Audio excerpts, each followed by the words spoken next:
Assalamualaikum warahmatullahi wabarakatuh. Nama saya Devi Ardiansah, NIM 28922500017, Prodi Manajemen dengan mata kuliah Pengantar Ekonomi Makro. Dosen pengampu Bapak Hendra Permadi, STMM. Dalam tugas ujian akhir semester dan semester 3. Baik, kali ini dalam tugas UAS ini saya akan mengangkat materi ke-14 yaitu pengangguran, inflasi, dan kebijakan pemerintah.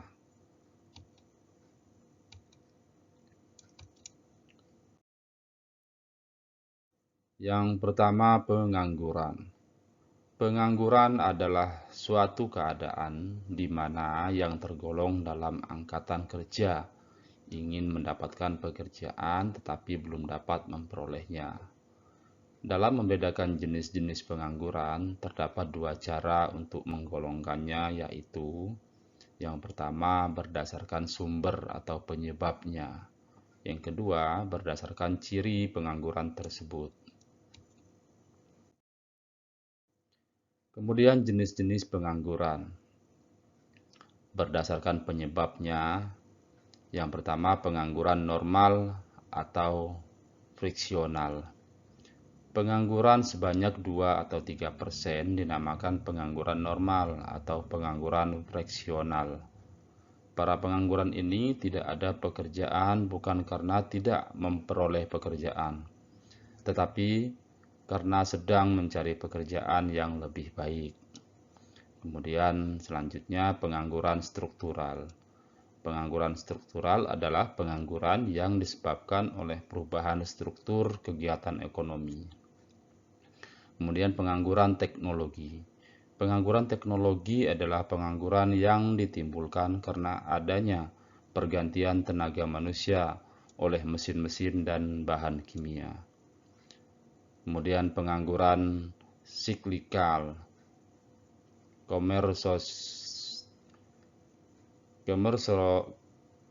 Kemerosotan agregat menyebabkan perusahaan-perusahaan mengurangi pekerjaan atau menutup perusahaannya. Maka pengangguran akan bertambah. Pengangguran tersebut dinamakan pengangguran siklikal.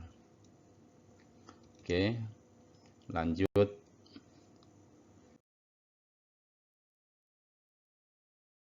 Jenis pengangguran berdasarkan cirinya. Yang pertama, pengangguran terbuka. Pengangguran ini tercipta sebagai akibat pertambahan lowongan pekerjaan yang lebih rendah dari pertambahan tenaga kerja. Yang kedua, pengangguran tersembunyi. Pengangguran ini terutama terjadi pada sektor jasa dan pertanian. Setiap kegiatan ekonomi memerlukan tenaga kerja dan jumlah tenaga kerja yang digunakan tergantung kepada banyak faktor. Yang ketiga, pengangguran bermusim. Pengangguran ini terutama pada sektor pertanian dan perikanan. Pada musim hujan, penyedap karet dan nelayan tidak dapat melakukan pekerjaan mereka dan terpaksa menganggur. Yang keempat adalah setengah menganggur. Di negara berkembang, penghijrahan atau migrasi dari desa ke kota sangat pesat. Sebagai akibatnya, tidak semua orang dapat memperoleh pekerjaan dengan mudah. Sebagian terpaksa menjadi pengangguran separuh waktu. Di samping itu, ada pula yang tidak menganggur, tetapi tidak pula bekerja sepenuh waktu. Beberapa tujuan pemerintah. Mengapa pengangguran perlu diatasi?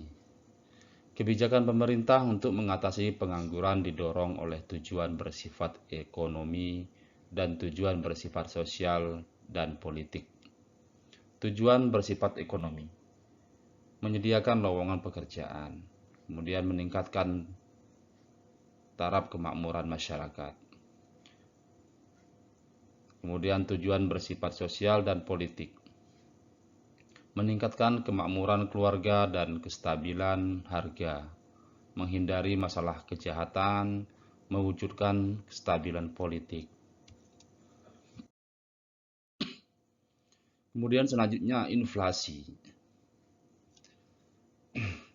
Inflasi dapat didefinisikan sebagai suatu proses kenaikan harga-harga yang berlaku dalam suatu perekonomian.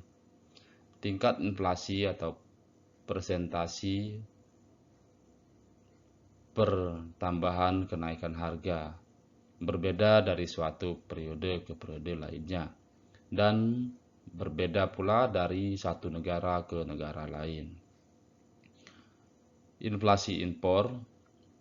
Inflasi ini biasanya terjadi pada masa perekonomian berkembangnya dengan pesat.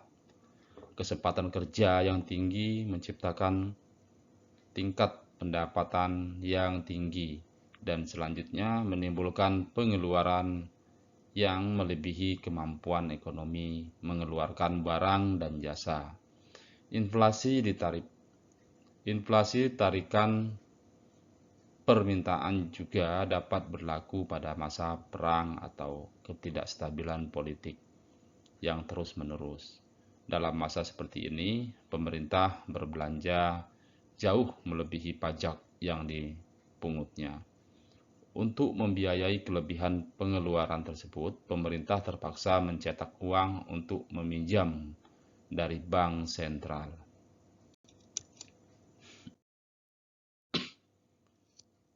Kemudian inflasi desakan biaya. Inflasi ini terutama berlaku dalam masa perekonomian berkembang dengan pesat ketika tingkat pengangguran sangat rendah. Apabila perusahaan-perusahaan masih menghadapi permintaan yang bertambah, mereka akan berusaha menaikkan produksi dengan cara memberikan gaji dan upah yang lebih tinggi kepada pekerjanya. Langkah ini mengakibatkan biaya produksi meningkat, yang akhirnya akan menyebabkan kenaikan harga-harga berbagai barang. Kemudian inflasi tarikan pemerintah. Inflasi dapat juga bersumber dari kenaikan harga-harga barang yang diimpor. Inflasi ini akan wujud apabila barang-barang impor yang mengalami kenaikan harga mempunyai peranan yang penting dalam kegiatan pengeluaran perusahaan-perusahaan.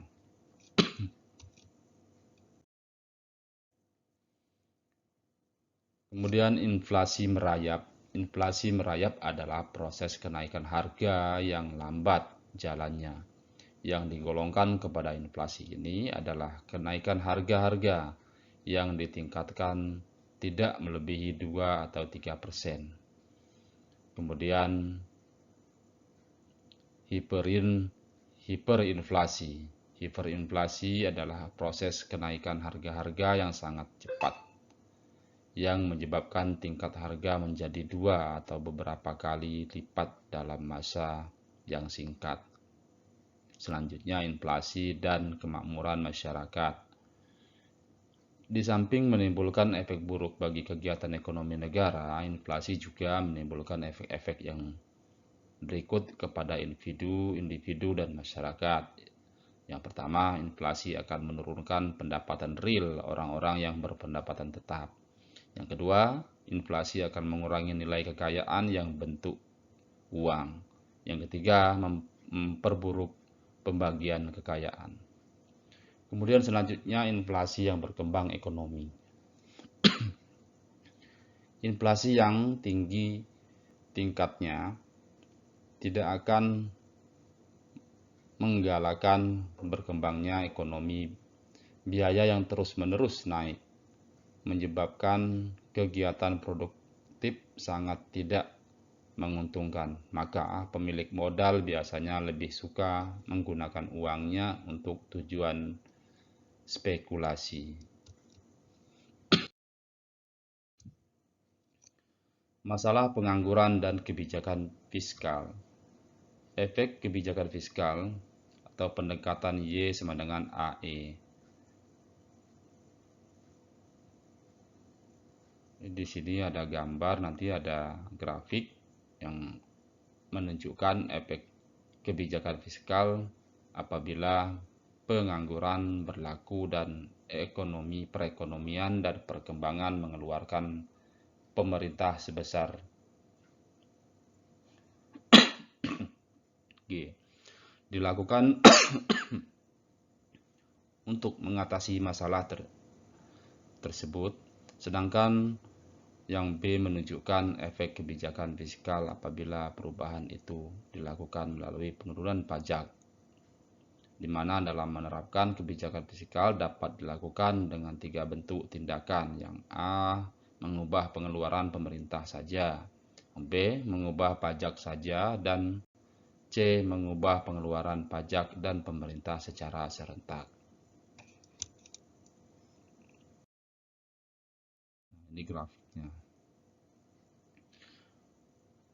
Dalam grafik B yang menunjukkan efek pengangguran pajak di atas, keseimbangan pendapatan nasional juga misalkan keseimbangan asal adalah di E. Ya. Pengangguran pajak sebesar sama nilainya dengan A akan menambah pendapatan disposable rumah tangga sebesar Y sama dengan T. Pertambahan pendapatan disposable ini akan menaikkan pengeluaran rumah tangga, akan tetapi kenaikan pengeluaran itu adalah kurang dari G. Kemudian perubahan keseimbangan yang berlaku. Dalam grafik ini dimisalkan keseimbangan asal dicapai titik E1. Keseimbangan ini menunjukkan pendapatan nasional adalah Y1. Dan dalam keseimbangan ini pengangguran berlaku untuk mengatasi pemerintah menambah pengeluarannya sebanyak G, dan pertambahan pengeluaran ini memindahkan pengeluaran agregat dari AE1 ke AE2. Perubahan tersebut berarti keseimbangan bergeser ke E2 dan pendapatan nasional meningkat dari Y1 ke Y2. Perubahan ini akan menambah kesempatan kerja dan mengurangi pengangguran.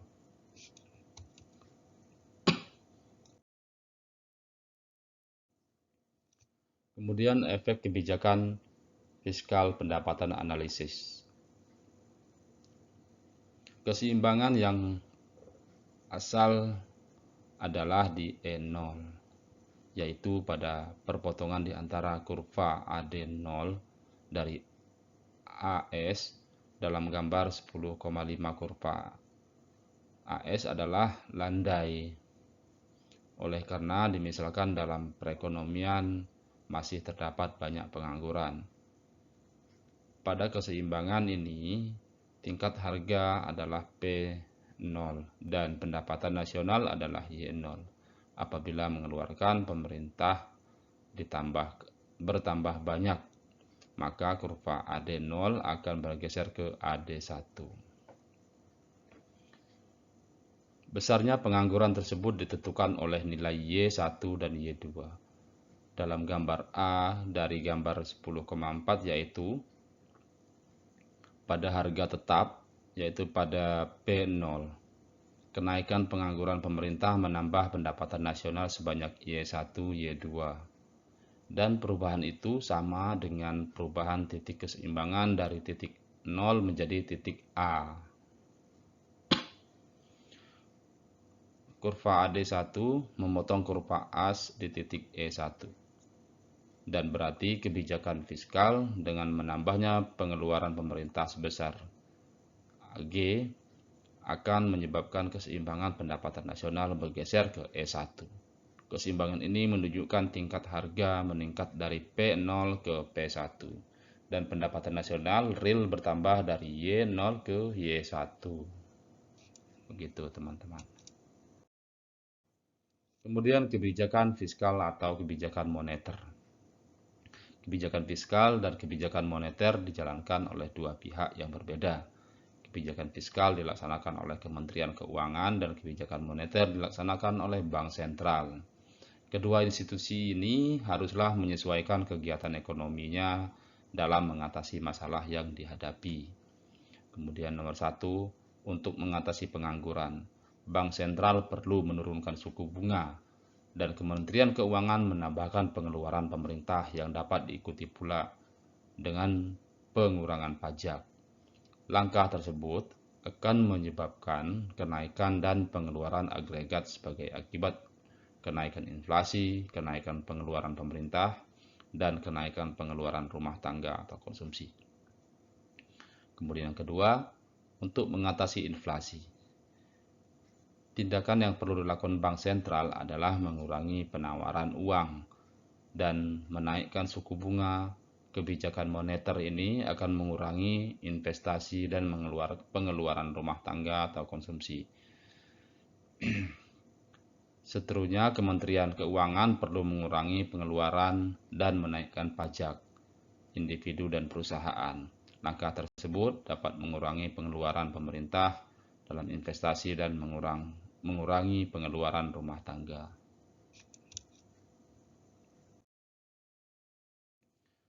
Kemudian selanjutnya kebijakan segi penawaran. Kebijakan segi pemerintah pada hakikatnya merupakan kebijakan pemerintah untuk mempengaruhi magnitudo dari berbagai komponen pengeluaran dan permintaan agregat.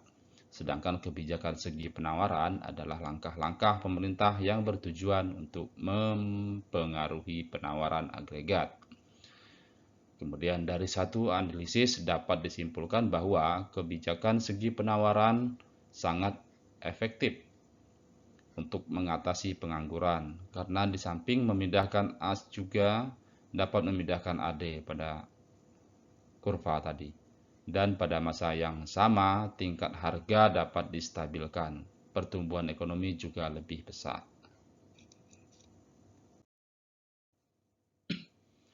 Baik, kesimpulan. Untuk mengatasi pengangguran, yang pertama, kebijakan fiskal. Yang kedua, mengurangi pajak dan menambahkan pengeluaran pemerintah. Kemudian yang kedua, kebijakan moneter. Menambahkan penawaran uang, mengurangi atau menurunkan suku bunga, dan menyediakan kredit khusus untuk sektor atau kegiatan tertentu. Kemudian yang ketiga, kebijakan segi penawaran. Mendorong lebih baik investasi, meningkatkan efisiensi administrasi pemerintah, memberi subsidi dan mengurangi pajak perusahaan dan individu. Kemudian selanjutnya untuk mengatasi inflasi, yaitu 1, kebijakan fiskal, menambah pajak dan mengurangi pengeluaran pemerintah. Yang kedua, kebijakan moneter. Tadi sudah disebutkan di atas.